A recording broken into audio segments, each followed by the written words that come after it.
Во 1966 година Елизабет Тейлор за улогата на Марта во Кој се плаши од Вирџинија Вулф на Едвард Олби го доби вториот Оскар. Истата таа улога на денешната наша соговорничка и го донесе одамна заслужениот епитет на прва дама на македонскиот театар. За многумина, таа е една од најталентираните жени во Македонија. Успешна актерка, врвен комичар, одличен водител, но и продуцент и автор. Нејзините представи ја вратија публиката во театарот, а проектот Вртелешка, каде таа е автор, е еден од најуспешните проекти во македонската телевизиска историја. Таа е и првата жена во Македонија која прави стендап комедии. Но пред се, нашата денешна гостинка е борец. Колку што има фанови, толку има и антифанови. Ако едните за неа велат дека е најголема шоу-бизнис звезда во Македонија, оние другите константно ја озборуваат и го оспоруваат нејзиниот успех. Дури и неодамнешното јавно зборување за нејзиниот развод, за едните беше инспирација, а за другите обид за поголем публицитет. Во денешното издание на Лидери разговараме со Весна Петрушевска, актер, продуцент, автор, комичар, мајка, лидер. Ова е нејзината приказна.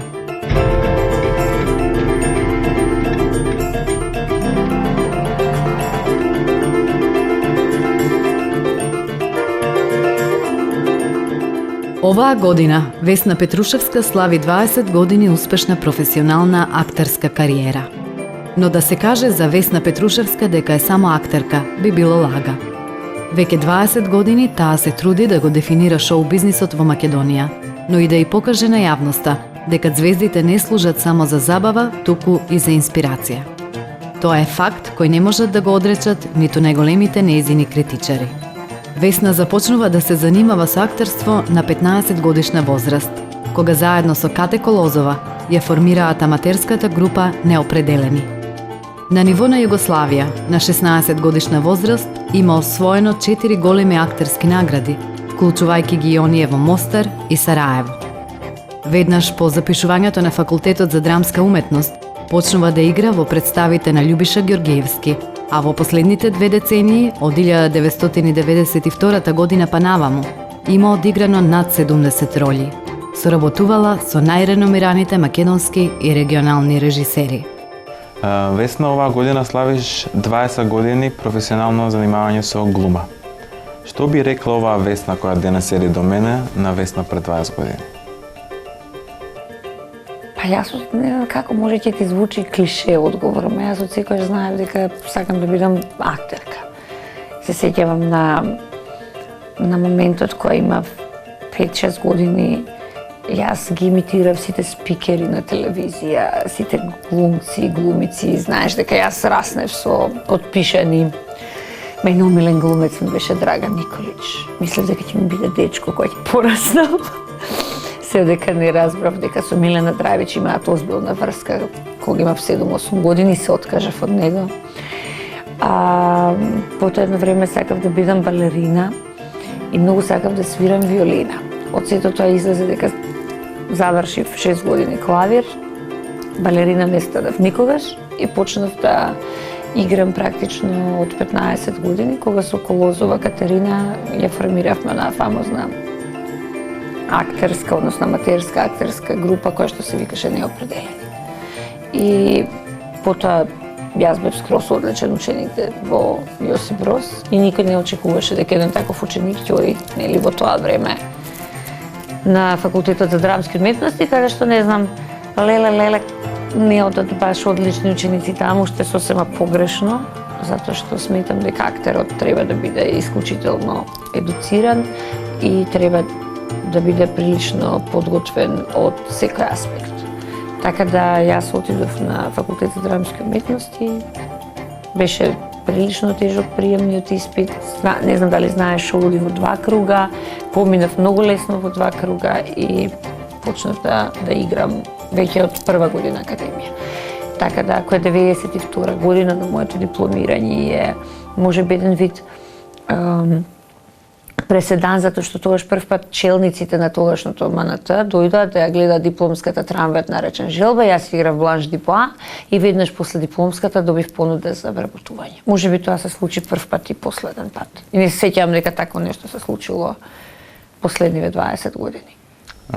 Интересно е тоа што по завршувањето на првата година на факултет си била 3 месеци во Америка и вчера имав таа чест да ја гледам стендапот твој и во еден момент си помислив што би направила женава да не е овде. Веројатно милиони долари. Веројатно. И тоа често се прашувам зошто не останав 89-та година, затоа што бев кај Вујко ми кој што тогаш работеше за Југословенската амбасада во Америка, во Њујорк и можеби требаше да сум поупорна. А јас во јунија завршив сесијата, ги имам сите десетки, мислев дека тука светот кој знае што ме очекува, а не е ништо поразлично од сега, освен што нели живееме во известно демократско општество, но и за мене тогаш беше демократија, не беше едноумие. Сам да бидеме на чисто. Така да не знам зашто не останав, можеби од оваа временска дистанца ми е кривот и талентот е талент секаде каде што си на светот. И во нашата професија е многу битно да имаш малку среќа, а инаку се друго е работа и талент. Постои ли момент кога митот за актерството, за оно што си го замислувала ти во глава, се сруши? Никогаш. Затоа што јас сум еден од ретките глумци кои што, да речеме, отишол и играл представа после смрт на човек од семејство, другиот ден. Сум отишла да играм представа со конци од многу тешка операција од ендометриоза. Значи сум отишла да играм со конци на стомакот. Сум отишла да играм после инвитро. Значи не сум откажала никогаш во мојата кариера ниту една представа. И не знам дали тоа некому значи, но многу е важно мене тоа да ми значи. И затоа сум од тој аспект многу строга кон младите глумци сега што умеат да откажат представа затоа што ги боли и го шинале левиот прст или ги боли грло. Од тој аспект сум, или не знам, не може да играат кореографија затоа што имаат женски PMS, проблем некој, кој што е тотално вулгарно за да откажеш представа или да откажеш известна кореографија, зборувам конкретно за министерка. Значи, од тој аспект мене ми се тие несватливи работи. Добро, што всушност значи да си актер во Македонија? Бидејќи она што е интересно е дека многу од актерите влегуваат во водителски води, имаат свој шоу или ги гледаш на промоција на продукт и сега тоа може да биде меч со две острици. Од една страна имаш публицитет кој што можеби ќе ја донесе публиката на вашата представа, меѓутоа од друга страна можеби го губите кредибилитетот на актер. Да, се сложувам. Значи секогаш треба да знаеш која е црвената линија. Ти може да одиш да водиш супер бренд, да речеме, еден ивент, но од друга страна можеш и да одиш на отварање на некоја касапница. Значи се до личност. Јас секогаш сум се обидувала да си го задржам својот праг на толеранција колку што е возможно повеќе. Значи јас тоа е точно, јас продуцирав и бев сценарист и водител на една многу значајна телевизиска емисија која што е Вртелешка, која што веројатно ќе продолжам од септември чисто од момент што јас сакам да работам. Но реално ние во театарот сега сме малку подобро платени. Но глумците кога ќе видите дека работат нешто друго, тоа е просто затоа што им требаат пари. И тоа е многу едноставно.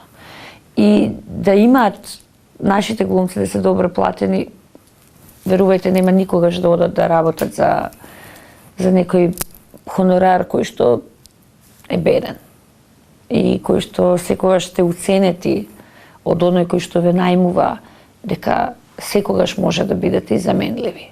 Значи, вашата цена која ќе ја понудите, ќе речете, Петрушевска е скапа, ќе најдеме некоја друга за 3 пати поевтина цена и ќе најмиме неа. Значи, се губи цената на пазарот, немаме цена каде што се почитува оној кој што е лидер во својата професија. Значи, ако ја сакаш Весна Петрушевска, значи треба да знаеш и да очекуваш дека треба да ја платиш. И дека ќе добиеш за тоа целосен производ. Но ако не, тогаш да, може да проидеш и со било кој ќе ти проиде ивентот така и нема да биде нешто многу значено, но знаеш, секогаш сите други околу тебе сакаат, знаеш, крлежи има и сакаат да си истицаат повеќе крв отколку тебе да ти дадат да го изработиш целиот проект и да бидеш задоволен, тие да бидат задоволни, да се пофалат дека првата глумица во Македонија го направила тоа. Од тој аспект сум јас мултитаскинг, знаеш, од тој аспект јас и сум во театар многу сериозна, на телевизија, сум прилично доследна во тоа што го работам. Сум единствена жена која што се бави со стендап, ама кога ќе се нафатам на една работа, ќе ја работам до крај. А многу работа треба тоа, многу жртви.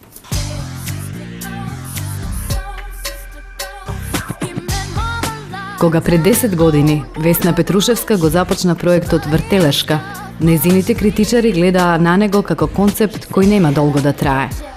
Но актерката повторно покажа дека ите како знае да ги следи трендовите на ток-шоуа и им одржа лекција на сите кои се надеваа на нејзин неуспех. Идејата за Вртелешка дошла по представата Кројач за дами, во која Весна ја глумела Розе Вртелешка, а освен водител, таа се јавува и како автор и продуцент на емисијата. Продуцентското искуство и помогна на актерката да пронајде иновативен начин да ја привлече публиката повторно во театарот. Успехот на Господја министерка и преку 90 одиграни представи се доказ дека ако имате добро isproducirana представа, публиката ќе дојде да ја гледа. Оно што е друго интересно, што мене искрено ми се допаѓа кај тебе, е што прифаќаш дека живееме во свет кој е комерцијален и се адаптираш на тоа. И многу интересно тоа што го направи со театарот и со твоите представи. Бидејќи во одреден период театарот стана досаден и сметам дека многу луѓе ја обвинуваа публиката дека не е доволно доцирана да доаѓа на театар и било какви, меѓутоа проблемот беше искрено во самиот театар, тоа што ќе се нуди. Точно. Не знам, првата приказна почна со министерка, значи јас сум вработена во МНТ и сакав да се вратам со министерка и преку мојата продукција изработивме таа министерка и сега има 91-ва изведба, се уште се игра и е најгледаната представа во Македонија и така натаму. Вториот проект после 3 години што беше многу логично, затоа што сметам дека вистинскиот глумец треба да одигра на 1,5 година една голема значајна улога, зборувам за главни роли. И со тоа некако да си ја гради паметно својата кариера. И вториот проект кој што е потполно спротивен и екстремен од господја министерка беше кој се плаши од Вирџинија Вулф од Едвард Олби, каде што јас во најголемиот мој емотивен распад ја направив Марта. Марта се прави обично кога си е глумец релаксира. И точно знаев дека повторно ќе има интерес и преку овој извонредно драмско дело. Во октомври е 50 години од првата изведба на кој се плаши од Вирџинија Вулф и тоа јас мислам дека е случајно. Јелена Лужина ми рече, професорката, вели не е случајно. 50 години е. Значи, некои работи, јас кој што ги потегна во театарот, може сама себе пред спиење да си ги признам дека се некоја пресвртница во театарот и навистина се. Од кога се постави Вирџинија Вулф, верувај ми, во МНТ потоа излезе премиерата на Поповски, па на Цветановски и сите се одлични представи. Значи, дали ги провоцирам да направат нешто подобро, дали мојата енергија ги провоцира самите себе си кажат, чекај сега, јас можам подобро, не е она само доволно добра сама се.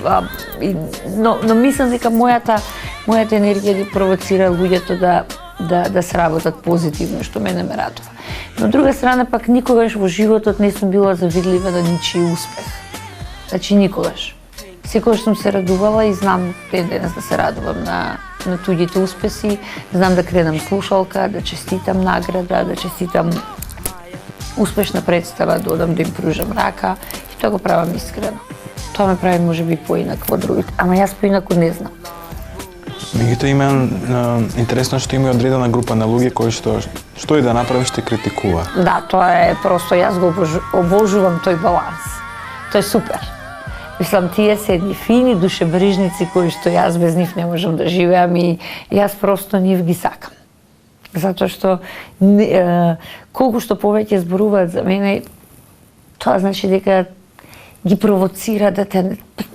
Значи, може да знам колку се бават со мене. Што они се дрзнуваат да пишуваат разни будалаштини и да го критикуваат она што никогаш самите не би можеле да го сработат и да го извлечат како резултат, да бидат провоцирани од самата собствена работа и да направат нешто. Тоа се обично луѓе кои што ништо не направиле во животот. Но и такви треба да постојат заради баланс. Тоа е исто како ти сега што правиш емисија Лидери и разговараш со странци, со угледни луѓе, со луѓе кои што постигнале нешто во светот. И секогаш ти се најде некој да каже со странци има емисија. Знаеш, кај нас секогаш ние сме една нација, стручњаци сме за се. И за мамографија, и за леукемија, и за Фейсбук, и за Евровизија, и за фудбал, за ракомет, за актерство, театар. Ние сме една нација екстремно талентирани критичари за се.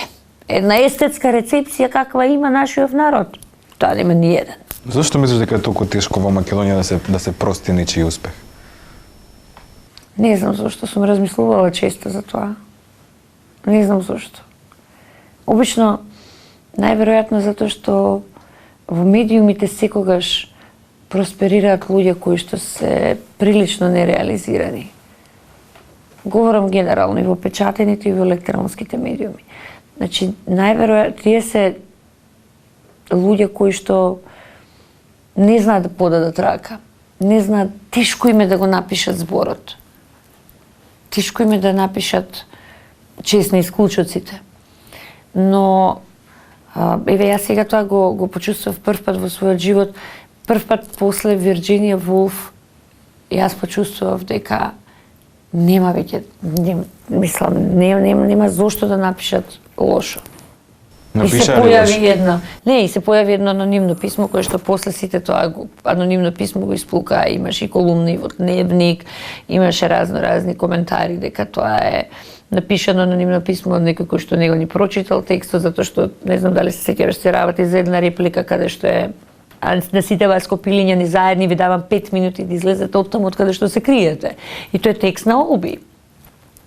Тој анонимецот напишал во писмо дека јас ми ја опцула публиката.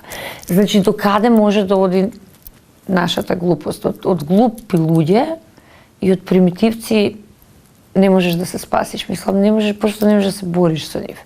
И затоа јас прв пат во животот почувствував како мене јавноста ме одбрани в тој момент.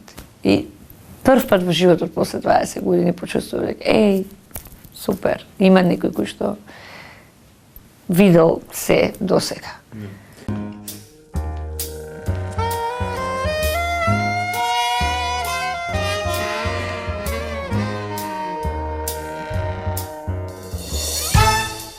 Иако мюзиклот како форма е најголем хит во Америка и Западна Европа, на Македонија се уште и се нема случајно сериозен мюзикл. Весна Петрушевска смета дека Македонија конечно треба да добие светски мюзикл, а незините гласовни способности и искуството со продуцирањето ќе ја помогнат токму таа да биде дел од новата револуција во македонскиот театар. Она друго што е интересно и повторно ќе се надоврзам на тоа што го видов вчера е дека имаше многу добри способности за пеење. Да, за Евровизија се спева. За Евровизија, да. Со Нонеќо заедно. Зошто во Македонија и се нема случајно се уште сериозен мюзикл, што е најголем тренд во светот во моментот? Да, се сложувам со тебе и мислам дека тоа треба да се случи во новиот театар кој што ќе биде готов 2013, колку што се моите сознанија, затоа што има технички прво способности, предиспозиции, се извинувам, да може да се изведе еден мюзикл, значи да може добро да се озвучи пејачот, да има добра бина каде што нема да пропаѓаш како во театар центар. Тоа баш тикова ти се заглавува, попија, вадиш тиковата на сред представа. ќе има извонредна акустика, ќе има извонредно дигитално светло и рецептот е многу едноставен. Не мора да измислуваме топла вода. Во соседството во Белград има позориште на Теразија, тоа ви е театар на мюзикли. Зимате од таму еден коreograf, режисер, ги има транскриптите музички на сите мюзикли, они ги имаат скоро сите мюзикли поставено од Чикаго до Коса. Носите тука мюзикл и тоа се прави. Значи, многу Зашто едноставно. никој до сега го нема направено? Затоа што немаме услови за мюзикл, реално немаме. Значи, реално немаме технички услови, а имаме глумци кои што извонредно пеат и играат. Значи, не сум само јас која што добро пее. Има и други кои што и добро пеат и добро играат, особено младиве генерации се супер. Така да јас се надевам дека еден Чикаго, јас би сакала следниот проект кој што јас би сакала да го продуцираме Чикаго. Но тоа навистина треба да тоа не е тешко да се направи. Мислам, види, сега таа е кореографијата на Боб Фоси. Тие се песните. Тоа е приказната. 6 месеци работа е. Значи 6 месеци има трпна работа. Од сабајле до вечер, затоа што има кореографски проби многу и при тоа мора да пееш во живо, додека го играш тоа. И тоа не е тешко. Значи тоа се совладува. Ама треба да имаш технички можности за тоа и мислам дека еден таков мюзикл ќе се случи во новиот театар. Мора да се случи. Мора да се случи на Македонија мюзикл. Не може така. Во октомври 2002 година Весна Петрушевска по двогодишна врска стапува во брак со Јанко Тренковски. По 4 годишна неуспешна битка за сопствени деца, Весна и Јанко решаваат да посвојат 2 деца од битолскиот дом за деца без родители. Зборувајќи за посвојувањето, актерката ќе каже дека тоа и е најсреќниот период во животот. Остварување на животниот сон. Но истиот тој сон за брачна идила се разруши оваа година. По 10 години брак, Весна Петрушевска и Јанко Тренковски ставија крај на бракот кој за многумина одстрана изгледаше идиличен.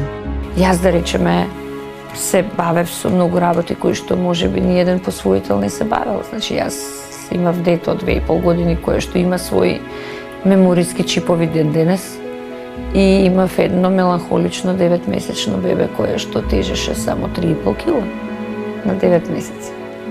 И 2,5 годишно дете кое што имаше 5 килограми. Значи, јас имав прилично ризични деца. И тие деца се сега најубавите деца на овој свет. Како беше чувството кога прв пат ги однесовте децата дома? Јас идев прво месец дена во Битола сама со нив и тој период нема никогаш да го заборавам во својот живот, затоа што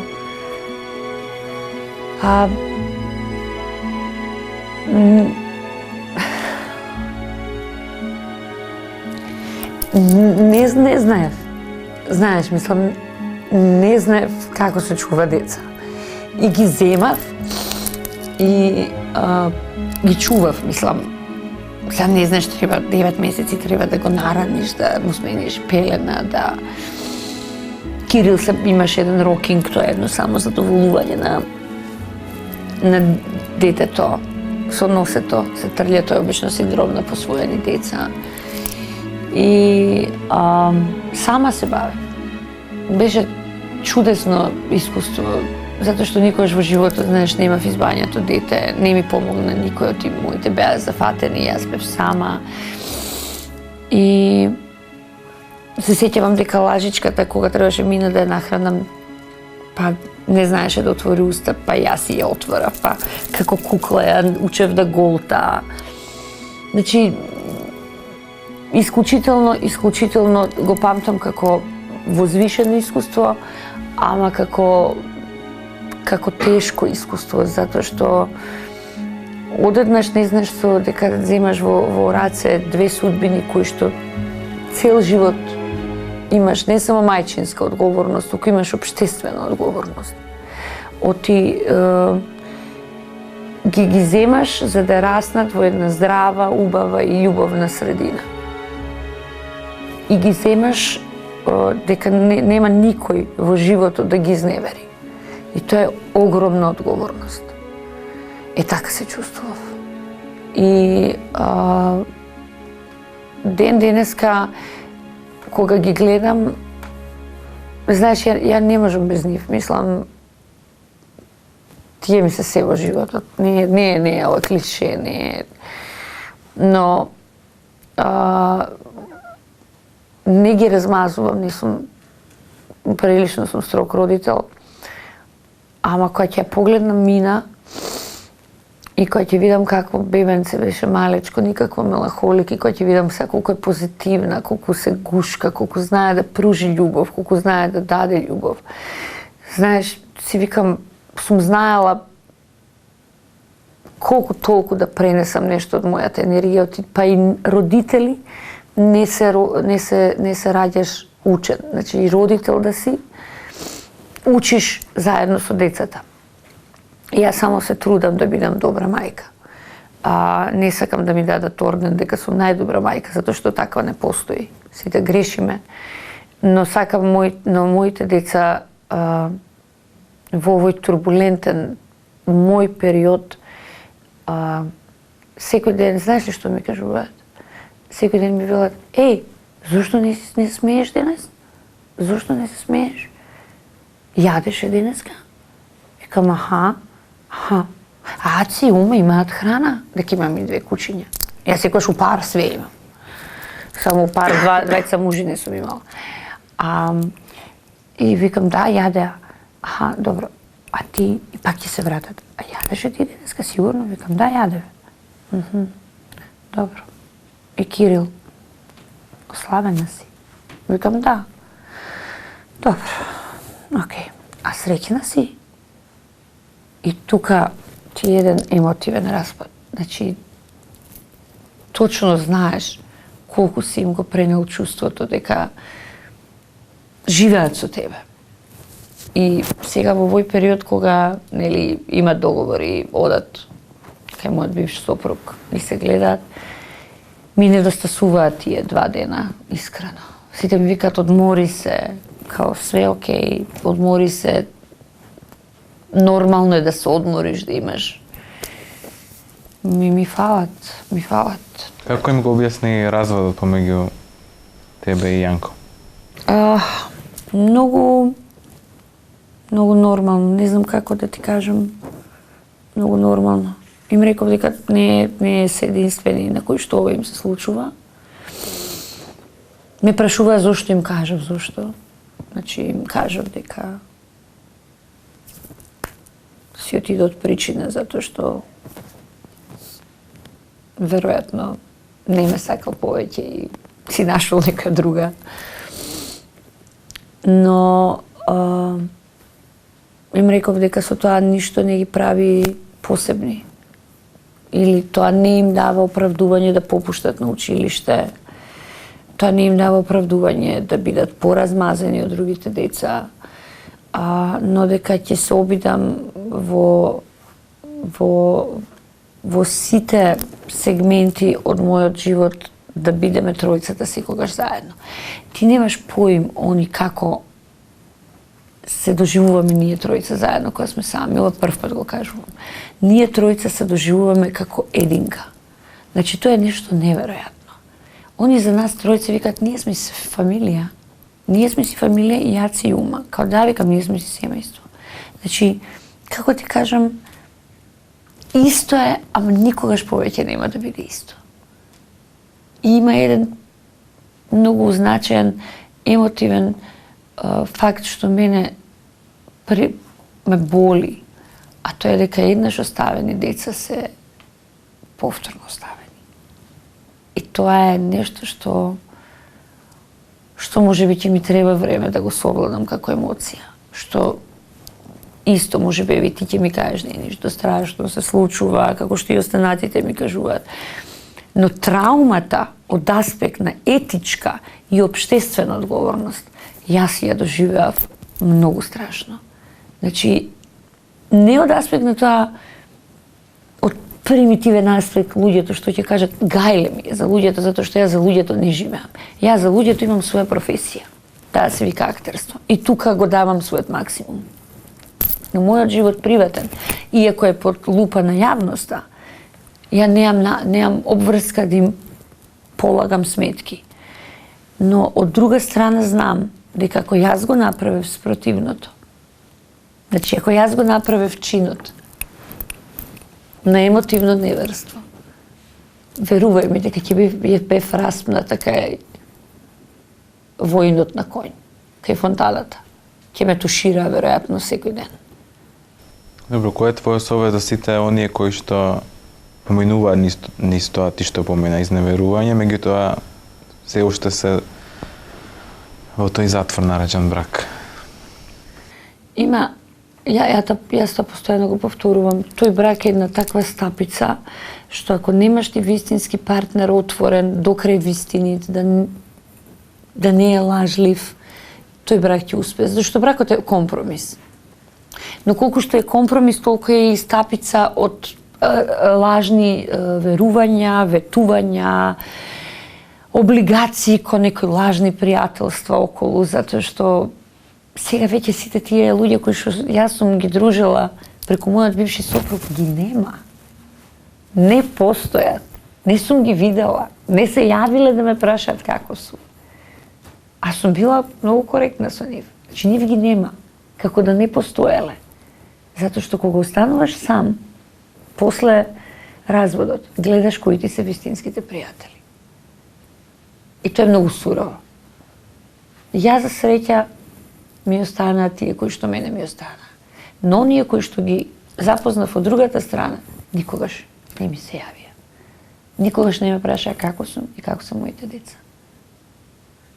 Значи, вклучувајќи го и кумот на моите деца. Никогаш. Значи, можеш да замислиш до каде оди лицемерието и до каде оди нечовечноста. Значи, тоа е, мојот совет е до сите оние кои што поминуваат да си веруваат самите на себе си, да си го изградат својот свет, својата среќа, дека не мора да имаш многу пријатели. Битно е да ги имаш оние вистинските до тебе, каде што можеш во било кое време од ноќите да се јавиш и да им кажеш дека просто ти требаат и да не те одбијат.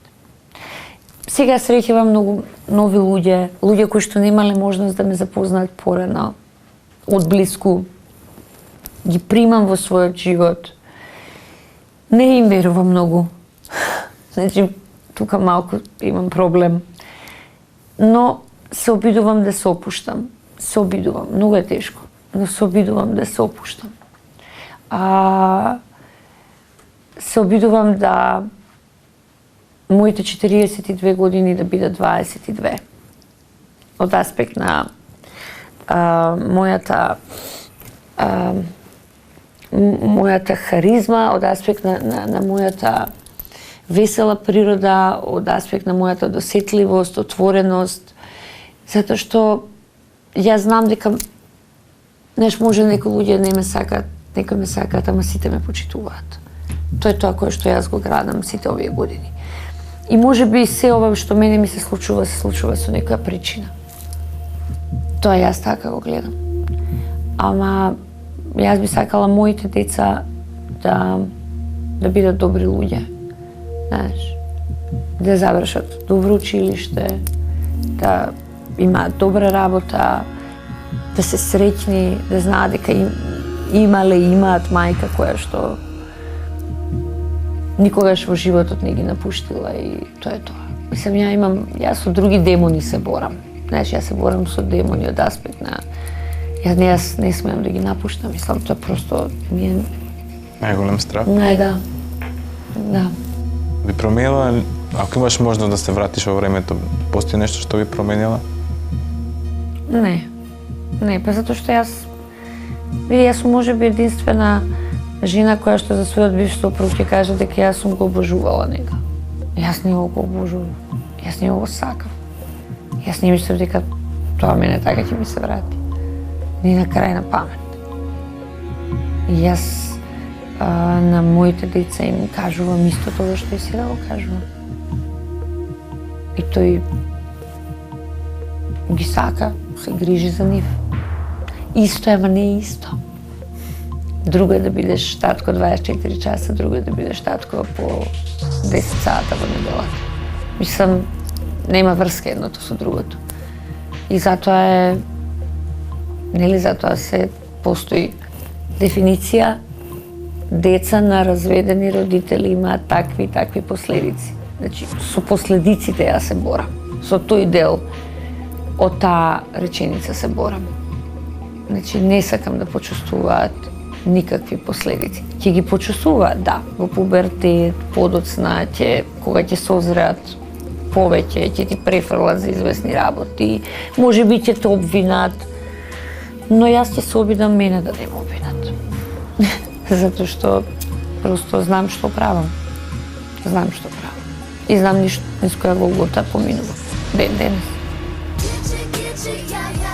20 годишна кариера, безброј представи, телевизиски проекти, мајка на 2 деца, борец. За Весна може би сето тоа е само вежба за она што допрва треба да следи. Но и денес да заврши се, таа веќе го има заслужено епитетот на прва дама на македонскиот шоу бизнес.